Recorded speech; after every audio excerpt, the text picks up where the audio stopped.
Ancient Canada. At the city of Sudbury and its surroundings in Canada, it is a common sight to see trees changing colors during the autumn months.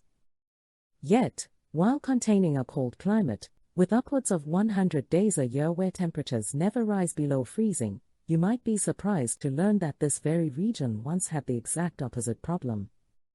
As today, while the scene of snow and ice on the ground is somewhat common, if you had gone back to 2,450 million years ago, you would have encountered a hot and unbearable landscape due to the residual heat from more than a mile thick of cooling lava flows.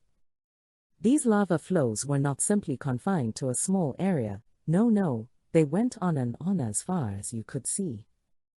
In fact, this devastated volcanic landscape with no complex life forms whatsoever went on and on for nearly 400 kilometers in all directions, with advancing flows of molten rock only adding to this 3,500 parts per million of carbon dioxide in the atmosphere.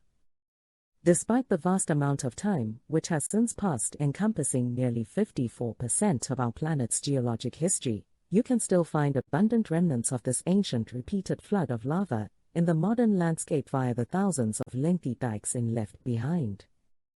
These dark gray dikes range from hundreds of meters to dozens of dike swarm kilometers in length, trend between north-south and northwest-southeast, but are generally only 15 meters or 49 feet wide across their entire length.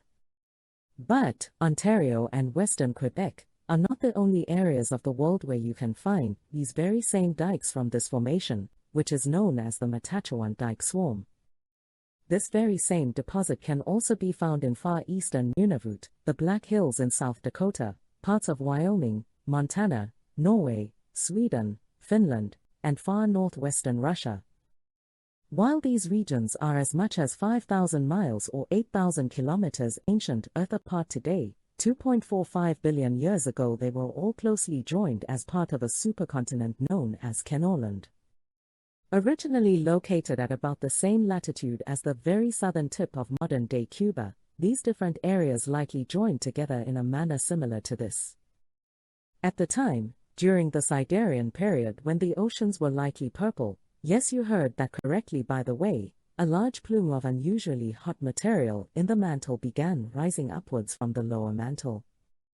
This plume was about 150 degrees Celsius warmer than the surrounding rock. And since materials become less dense at higher temperatures, since they expand, it rose upwards. Interacting with the lower crust, the mushroom-shaped head of this mantle flood basalt plume sent large volumes of molten rock into the crust, rising upwards in batches of material on the order of hundreds to thousands of cubic kilometers, beginning around 2.491 billion